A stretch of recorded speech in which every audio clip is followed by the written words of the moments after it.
Oh, howdy all. Grab yourself a beer, it's time for some Path of Exile discussion. I'll be doing a series where I've been looking at popular and powerful endgame unique items. And today I'm going to stretch that definition a little bit to look at something that is genuinely powerful, is viable at endgame, but that is probably not all that popular and doesn't fit all that many builds. However, as the most complex unique item that's been added to the game since 3.7 Legion League introduced the Timeless Jewels, this shield that has a mouthful of a name is one that is extremely complex, and I figure is worth talking about anyway, even though many of you will not decide to put this on your build. So, I'm going to attempt to pronounce this name. I'm probably going to get it wrong. So Mahuxotl's Machination. If your name is Mahuxotl and I spelled that wrong, I'm sorry. So what does this shield do? So firstly, you'll notice it's a steel kite shield, one of the armor and energy shield types, and it doesn't have anything amplifying its base stats. So you're looking at an armor and energy shield that, well, with 16% quality, is still pretty low. Like it'd be something like 150 armor normally and 31 energy shield. Very, very low base stats there. Then it has these 6 lines of text. These are not by default explained, but if you have the advanced mod descriptions setting in your UI on and you hold Alt while mouse overing it, you'll get full definitions of everything.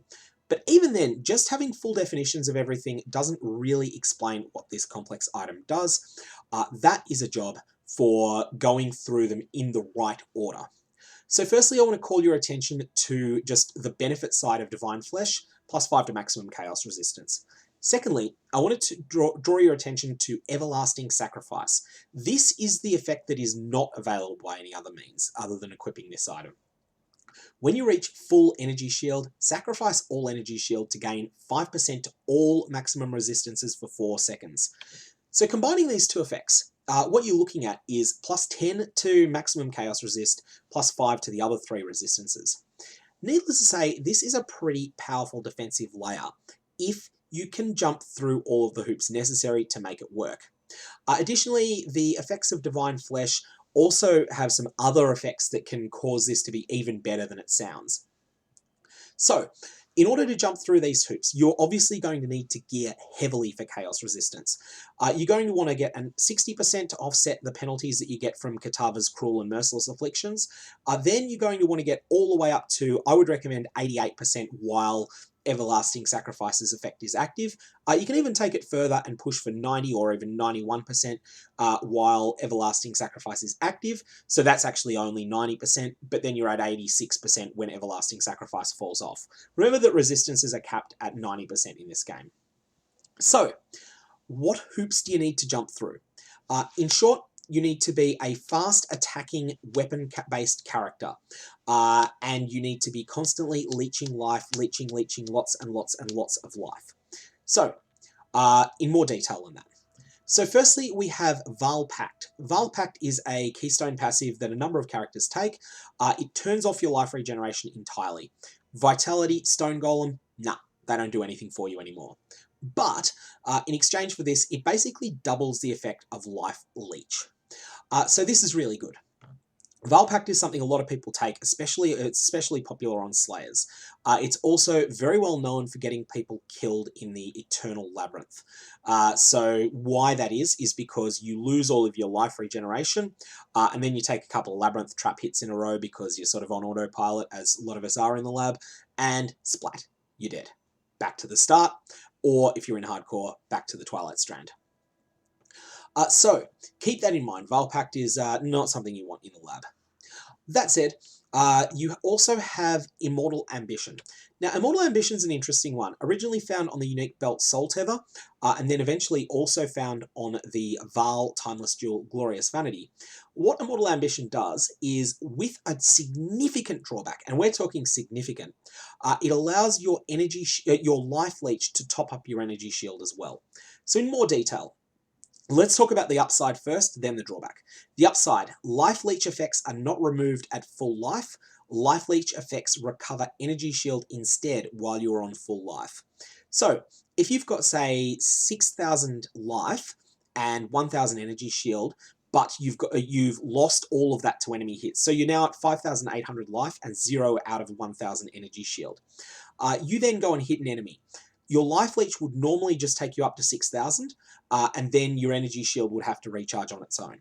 Instead, with Immortal Ambition, the extra life leech that would normally just have been wasted entirely, instead carries over and starts replenishing your energy shield for you instead. This, needless to say, is a good thing. So, that's the upside of Immortal Ambition. What's the drawback? Your energy shield starts at 0, cannot recharge or regenerate. You lose 5% of your energy shield per second. That's a big drawback. There's no getting around it. Immortal Ambition is going to really, really, really smash your energy shield. Well, it's going to just eliminate all of your natural energy shield recovery. Notice the theme here. No natural energy shield recovery, no natural life recovery. You're only gaining your sustenance by slashing at your enemies and basically drinking their blood. That is what's going on here. This is not a wholesome themed item. This is all about sacrifice and pain and relishing in it. So, that's the effect of Immortal Ambition and Vile Pact. When combined with Everlasting Sacrifice, this causes a situation where as you start replenishing your energy shield is basically like a capacitor that every time it fills up, you get some benefit from it, and that benefit is this 4 seconds of increased maximum resistances, i.e. super tankiness. Then we have the other effects on the item. So firstly, we have Corrupted Soul. Now, I really love the way that this mod fits into this item. Corrupted Soul has a drawback and a benefit. On a normal character, the drawback is 50% of non-chaos damage taken bypasses energy shield, and the benefit is gain 15% of maximum life as extra maximum energy shield. In fact, this Timeless Dual node that's also found on the Replica Soul Tether Belt was so good that it was actually nerfed in the Ultimatum League. It used to be 20%, now it's been dropped to 15%. Ironically though, this nerf actually is positive on Mahuxotl's Machination. And that's because on this item, the 50%, the drawback, the 50% of non-chaos damage taken bypasses energy shield, has no effect whatsoever because Divine Flesh supersedes it. But then, the fact that you're increasing your maximum energy shield is actually a drawback on this item, because you want to replenish your energy shield as quickly as possible from life leech, and that's not as possible. That's not as quick a process when you've got an extra 15% maximum energy shield. So it's a really clever interaction on this item. Corrupted Soul is pure drawback on this item. If you could get rid of it, that would be fantastic. Unfortunately, you can't.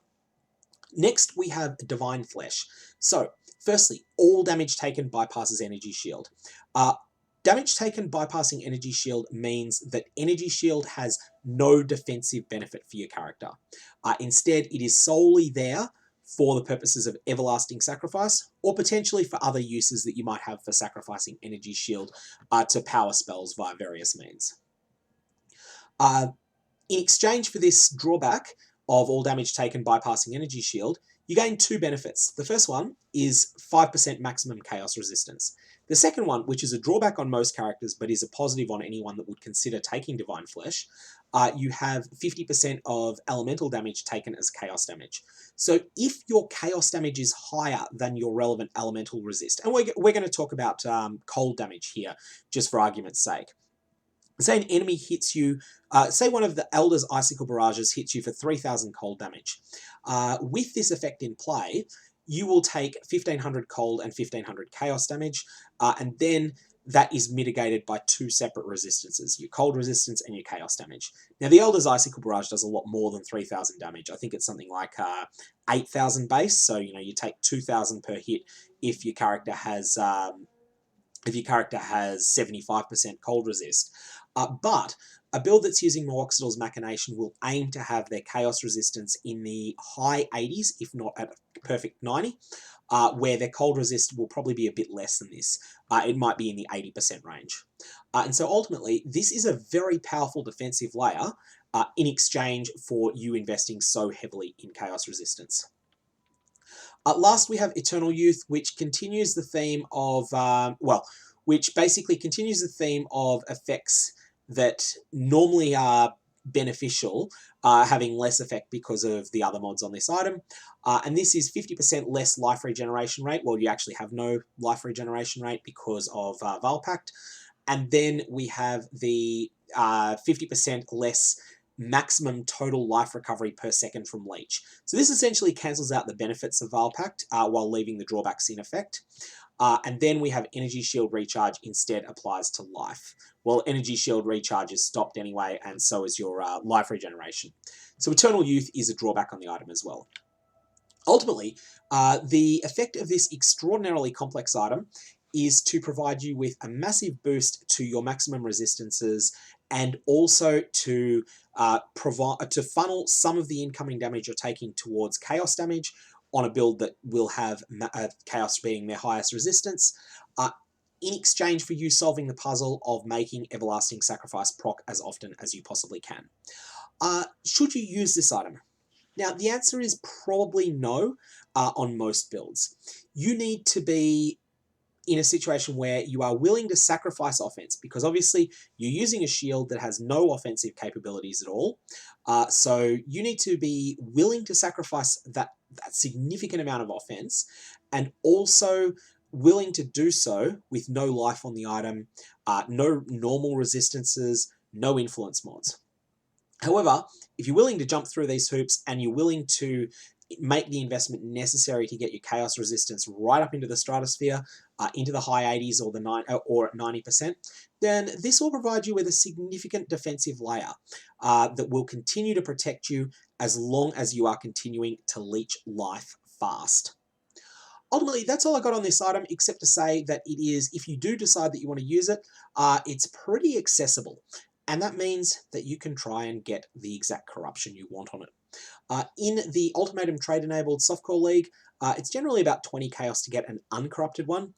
Or if you're willing to pick up one that's corrupted, if you just want to use the item to play around with it, you can pick it up for 2 or 3 chaos corrupted. But an uncorrupted one, at the time I'm recording this video, costs about 20 chaos. And then you can either smash it with a Vile Orb if you're feeling lucky, or if you're feeling super lucky, you can even take it to Elva's 2 Implicit Corruption Chamber. There's a number of really good corruptions you can get on this item. Physical damage being converted, that you suffer being converted into chaos damage is the best. Physical damage that you take being converted into elemental damage is great as well.